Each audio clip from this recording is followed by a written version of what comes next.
Let's look at 5 key quotes for Eric Birling. Are these the top 5? You decide.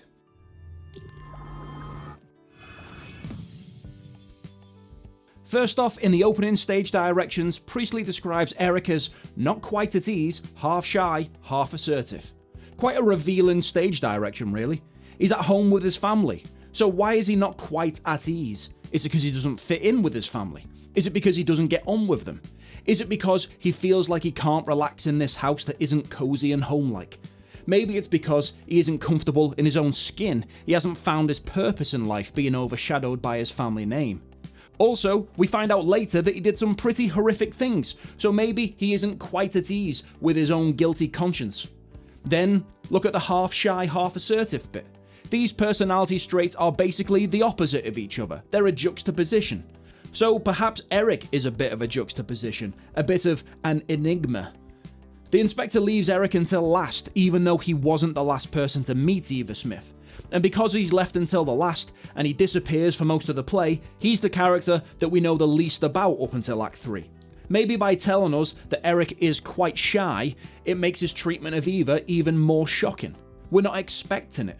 But I also think that the half-half quotation links to his stance on capitalism and socialism. He's raised as a capitalist, but right from the get-go, he shows some socialist tendencies when he talks about giving the girls at Birling's factory a raise.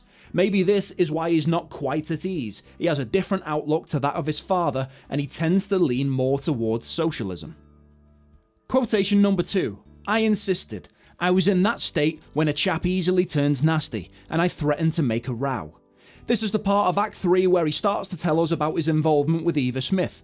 Basically, he met her when he was out drinking and he walks her back to her place. He asks if he can go in, she says no, and he says this quotation. Now similarly, Gerald says the quotation, I insisted, too. He insists that Eva moves into the rooms, he insisted that she takes some money as a parting gift. Contrast that with Eric, who insists that he goes into her home and insists that they sleep together, getting her pregnant. He rapes her. Again, demonstrating the abusive nature of the upper classes towards the lower classes, and the attitudes of men towards women at this time too. I was in that state where a chap easily turns nasty, suggests that he's familiar with this state, he's been in it before, and he assumes that everyone else is familiar with it too. It shows us he's got a drinking problem and he's a mean drunk. Perhaps he drinks because he lacks confidence, because he's half shy, half assertive, and feels like he doesn't fit in, he's not quite at ease. Either way, it's like he's blaming his behaviour on the drink.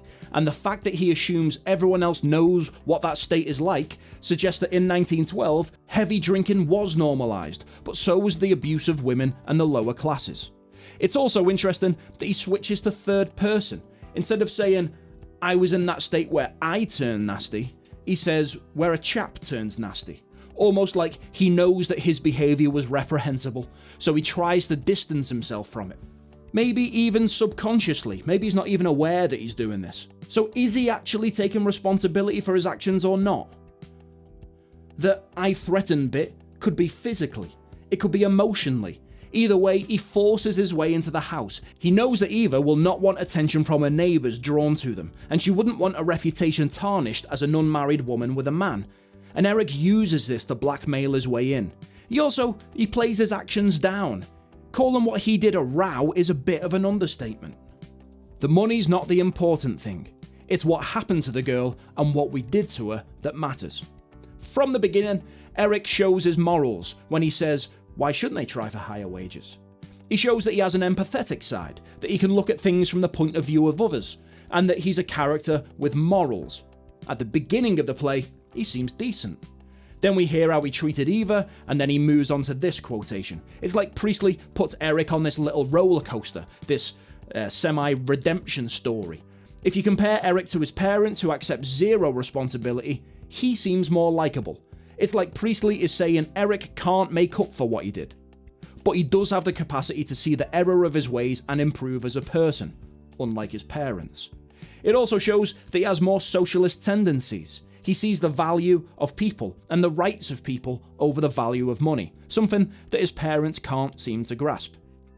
With Priestley being a pretty vocal socialist, this will be part of his message.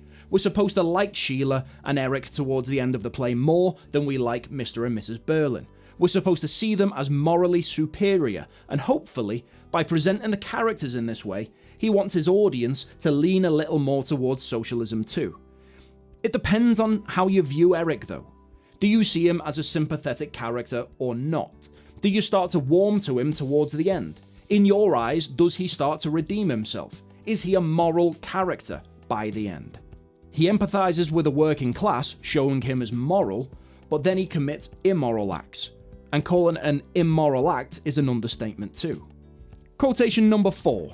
The inspector asks Eric about when he meets Eva Smith at the bar, and he says, "She wasn't the usual sort, but, well, I suppose she didn't know what to do."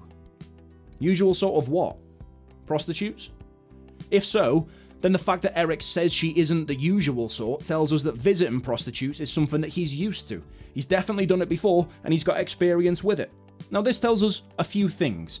It tells us that the upper class are entitled. They seem to think that they can treat anybody and use anybody however they like, and it doesn't matter as long as you pay for it.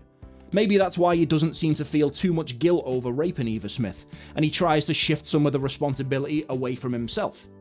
It also indicates that using working class women for sex was the done thing amongst the upper class men. Eric does it, Gerald does it, Alderman Meggerty does it, and Eric even mentions Mr. Birling's respectable friends doing it too. The fact that they speak about it so openly tells us this abuse of power, status and money is pretty normalised too.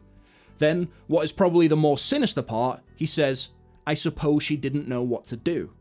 He sees Eva as this innocent girl who's a bit insecure, a bit unsure of herself, hadn't eaten much, down on her luck, penniless. He sees this and he thinks, that's the type of girl I can do what I want with. That's the type of girl I can take advantage of. That's the type of girl I can exploit. I know Priestley tries to make Eric a bit more redeemable towards the end, but this quotation is far too exploitative and predatory for me to respect Eric by the end of the play.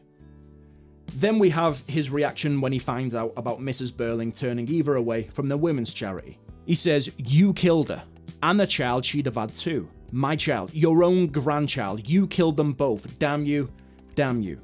Here he seems to explode. The stage directions for Eric at this point say things like nearly at breaking point, almost threatening her. Contrast these to the beginning, when he's not quite at ease and half shy. We can see that he's definitely changed as a character. He's become more assertive, standing up to his parents in this way, and the fact that he gets so angry, so passionate about it, suggests that he did have some feelings for Eva. He claims that he didn't love her, and that she was just a good sport, but it seems like there's something there. Or perhaps it was because she was pregnant with his child, and it's the unborn baby that he has affection for. It's interesting that he puts 100% of the blame on his mother. And I guess that's just like how she put 100% of the blame on the father of the baby, before she realised that the father was Eric.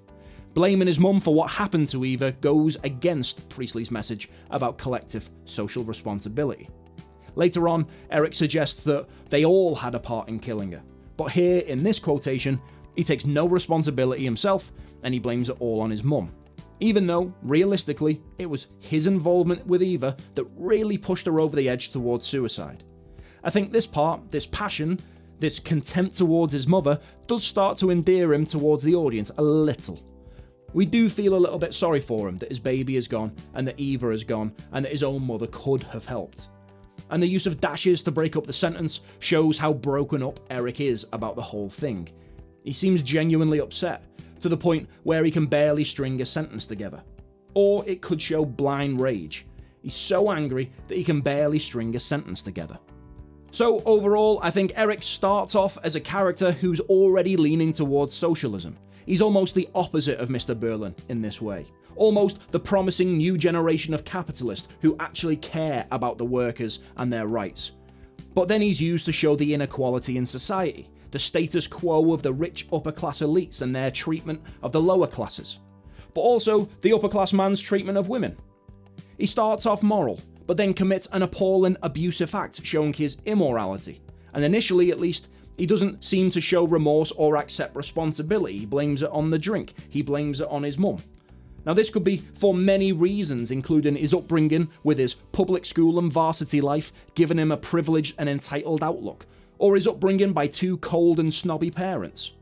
Once Sheila announces that it doesn't make a difference if the inspector was real or not, Eric tags on and he starts to show that he feels similarly.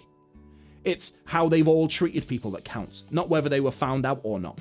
So by the end, Priestley tries to shine Eric in a more positive light, a character who changes and does tend to lean more towards socialism. Whether you think he's redeemed himself or not is up to you to debate in your essays.